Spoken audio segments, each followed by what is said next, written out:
Good evening সবাইকে। আজকে বিকেলবেলায় হঠাৎই বিশ্ব আমাকে বলল যে চলো ফুচকা বানাই।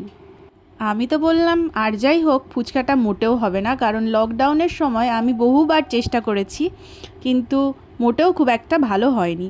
তো বিশ্বর কনফিডেন্স দেখে আমিও ওর সাথে সাথে গেলাম আর দুজনে মিলে চেষ্টা করলাম ফুচকা বানাতে। তো দেখো, আমরা প্রথমেই ফুচকার ডোটা মেখে নিয়েছিলাম আর অন্যদিকে আলু সেদ্ধ হতে বসিয়ে দিয়েছিলাম। আর সেই ডোটা মোটামুটি আধ ঘন্টা রাখার পর আমরা বেলে নিচ্ছিলাম, মানে বিশ্বই বেলে নিচ্ছিল আর আমি ভেজে দিচ্ছিলাম। দূর থেকে ভিডিওতে দেখতে লুচির মতো মনে হলেও এগুলো কিন্তু বেশ ভালো ফুলেছিল আর খুব ভালো ক্রাঞ্চি হয়েছিল। সেটা আমি তোমাদের একটু পরে দেখাচ্ছি। এরকমভাবে লাল লাল করে আমরা ভেজে নিয়েছিলাম। এই ফুচকার ডোটা বানানোর জন্য আমরা ময়দা আর তার সঙ্গে সুজি মেখে নিয়েছিলাম আর খুব সুন্দর এটা একটা টেক্সচার এসেছিলো। আর অন্যদিকে আলুটা তো বললাম সেদ্ধ হতে বসিয়ে দিয়েছিলাম, সেইটাকে আমি ভালো করে মেখে নিচ্ছি।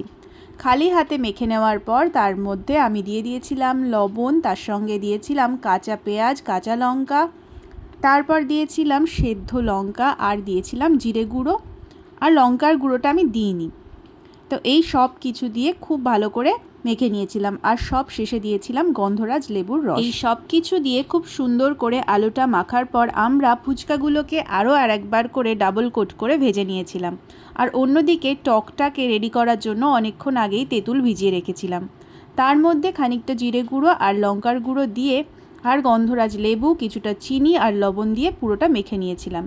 এইবার আমি তোমাদেরকে ভেঙে দেখাচ্ছি আমাদের ফুচকাটা কত সুন্দর ক্রাঞ্চি হয়েছে, তোমরা দেখলেই বুঝতে পারবে আর কত সুন্দর লাগছে। এবার বিশ্ব একটা ভেঙে তোমাদেরকে দেখাবে আরও কতটা খাস্তা হয়েছে জিনিসটা।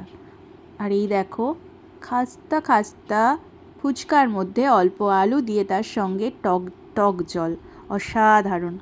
সন্ধেবেলার টিফিনটা একদম জমে গেছে। তোমরা সন্ধেবেলায় কে কী টিফিন করলে অবশ্যই আমাদের কমেন্ট করে জানিও। আর আমার ভিডিওটা যদি তোমাদের ভালো লেগে থাকে তাহলে অবশ্যই সেটাও আমাকে কমেন্ট করে জানিও আর আমার চ্যানেলটাকে সাবস্ক্রাইব করে দিও।